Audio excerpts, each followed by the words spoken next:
要4两饭。什么菜？不要菜。他在食堂打饭从来不要菜。同学问他：“你怎么不吃菜呀？”最近我上火。女同学看不下去，把自己的土豆牛肉倒给他吃。男孩名叫岳书立，是一个来自大山里的孩子，因为家里穷买不起作业本，他上学3年从来没交过作业。又是你，上学3年了，我就没见你交过一回数学作业。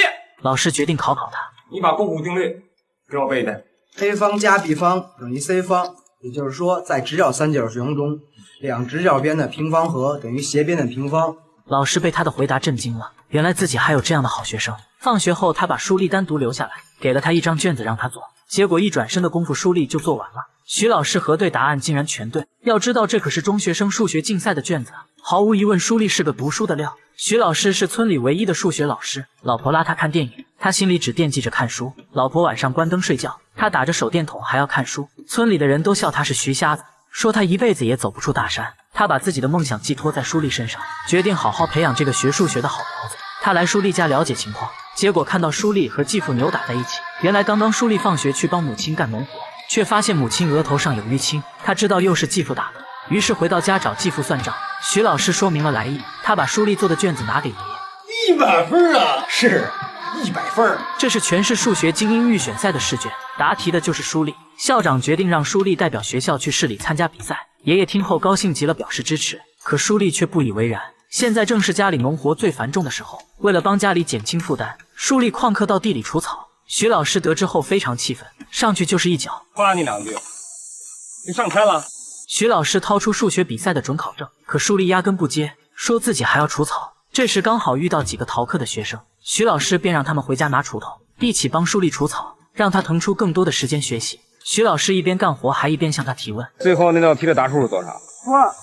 此后徐老师逮住机会就帮书立补习。邻居买了新电视放在村口，也不许书立看。臭白婆，34寸有啥？有本事买340寸吧。这句话被书立深深记在脑子里。转眼到了考试这天，给咱考回一个状元回来，真的那帮城里人。由于山里交通不便，他们想要搭乘村里卖南瓜的拖拉机进城。为此徐老师还买了他一个南瓜，车主这才同意捎上他们。徐老师在车上给书立打气：王侯将相宁有。没等徐老师说完，他就被颠下了车。他急忙爬起身追赶车子，可车主根本听不到。于是徐老师让书立一个人先去考试。书立好不容易抱着南瓜来到考场，却被监考老师拦在门外。他掏出自己的准考证给他们看。山里来的。山里来的。回去吧。回哪儿去啊？回山里呀。我还没答卷呢。老师指了指墙上的考生须知，迟到半个小时就不能再进考场。你都迟到45分钟了。可我还没答卷呢。监考主任得知情况后，给了他一份试卷，让他在考场外答题，自己亲自监考。90分钟的考试时间，书立只用了一半就答完了题。赶来的徐老师看完卷子后非常高兴，不错。可突然又感觉不对劲。你怎么把卷子带出来了？书立解释说，因为迟到人家不收。徐老师怒气冲冲带着书立冲进办公室。老师说，按规定这卷子我们不能收。你们这些吃饱撑的没事干的人，弄出那么多规定来，这不行那不行，咋样行啊？谁规定这些孩子就必须得在比你们想象恶劣15倍的情况下念书求学呀？我们就是为了让这些孩子长大了能为社会做出点贡献来，这机会怎么就不给我们呢？监考主任被徐老师的话打动了，他给书立的卷子打了分数100分。虽然这次不能收下他的卷子，但主任鼓励书立明年参加奥林匹克数学竞赛。这孩子我服。什么课？奥林匹克世界比赛。但旁边的女老师一脸嘲讽地说，那是奥林匹克，您大秧歌赛呢。徐老师自信地说道，甭管什么课，我们上定了。回去的路上，徐老师压抑不住心中的喜悦。他问书立，如果得了金牌你想干啥？书立说会卖了，买好多树苗，让爷爷把山上的树全栽满了。好小子，有孝心。再给你买一台340寸的大彩电。原来徐老师无意间说的话，竟被书立一直记在心里。晚上看着电视里运动员夺冠的画面，徐老师热泪盈眶。他暗下决心，一定要把书立送出大山。马上到了中考的时候，继父想让书立报考个小中专，早点学门手艺补贴家用。说邻居家的孩子开了个家电维修店，都挣了台拖拉机了，可自己家的光景却一年不如一年。徐老师得知后找上门劝说继父，这么好的苗子考中专，简直是在残害人才。可继父根本不听，还把徐老师关在门外，让他吃了闭门羹。徐老师偷偷带着书立去参加中考，还帮他填报了市里的重点高中。很快考试成绩出来了，舒丽很争气，考上了是重点，可5000块的学费像一座大山，压得父母喘不过气。继父气得当场摔了手里的南瓜。你干啥呢？干啥？我不过了我。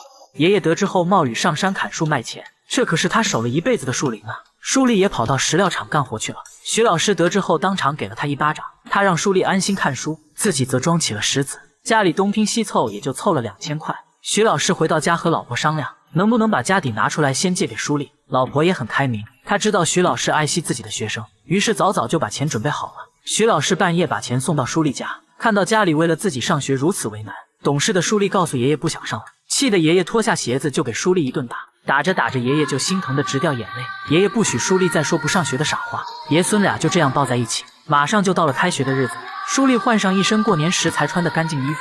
母亲没有说话，她弯下腰，含泪擦着舒丽的新皮鞋。儿行千里母担忧，母亲站在村口目送着舒丽。舒丽拎着编织袋来学校报到，别的学生都有父母陪伴，只有舒丽一个人默默扛着行李。她与周围的环境显得格格不入。新学期刚开始，舒丽就发现了和城里学生的差距。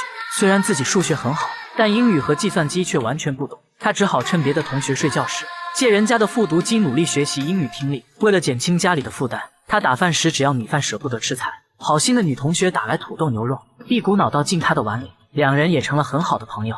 他们一起讨论电脑。当得知舒丽对电脑一窍不通时，这年头要是不懂电脑啊，就成新文盲了。舒丽却不以为然，她觉得电脑并没什么用。直到这天，女同学找到舒丽，说她利用电脑解开了一道很难的数学题，而且有7种不同的解法，这让舒丽眼前一亮。告诉我，怎么能用最短的时间学会电脑？第二天，她就跑到微机房学习，但机房的电脑是收费的，1小时3块。没钱的她就用自己的饭票和同学换钱。互联网帮舒丽打开了新世界的大门，很快她就学会了自己做网站。这天，徐老师来学校看望舒丽，不小心被学生撞倒，核桃大枣撒了一地，引来不少学生围观，他们都想买些尝尝。于是徐老师便用这些山里的特产换了些饭票。路过的舒丽恰好看到这一幕，忍不住湿了眼眶。徐老师把饭票交给舒丽，便转身离开。舒丽追了过去，打算送老师，结果看到徐老师在公交车站啃着馒头充饥，她再也忍不住了，泪流满面。她发誓一定要好好学习，来回报老师的恩情。舒丽利用课余时间找了份卖苦力的兼职，帮人搬家，勤工俭学。可这份工作并不简单，她不小心摔碎了客人的鱼缸，同学们知道后凑钱帮她赔了鱼缸。可这个倔强的少年不想拖累大家，他决定回到大山里。他向同学们鞠了一躬，便踏上了回家的路。看到舒丽回来，父母没有责怪他，就连对他寄予厚望的徐老师也是默默陪着他。他们知道舒丽心里装了太多委屈。这天学校收到一封邀请信，就是上次市里说的奥林匹克数学竞赛，这让徐老师重新点燃了希望。可舒丽这次却斩钉截铁地说不去。继父知道舒丽怕给家里添负担，于是想到一个极端的方式，他当着舒丽的面跳进一个石灰池，如果舒丽不去参赛，他就烧断自己的腿。见此情景，舒丽只好答应。徐老师站在村口送别舒丽，他带走所有人的期望，踏上了参赛的道路。路上，他看到一个老外扶起摔倒的小男孩。Oh, you a brave warrior. 舒丽也为自己打气，你是勇士，你很坚强。就这样，他代表国家走上国际赛场，他的名字也出现在了各大报纸。最终，舒丽获得奥林匹克数学竞赛的冠军，他成了全村的骄傲。徐老师挨家挨户地通知每一个人，仿佛得奖的人是他一样。不久后，舒丽回到村子，村长提前给他举办了灯会，大家像过年一样热闹。舒丽看见人群中的徐老师，笑着笑着就哭了。这是一个发生在我们身边的真实故事。像舒丽这样的孩子还有很多，他们在简陋的校舍里学习，他们渴望知识，但家庭的窘迫让他们不得不放弃。或许只有真正走出大山的孩子，才能知道走出去是多么的不容易。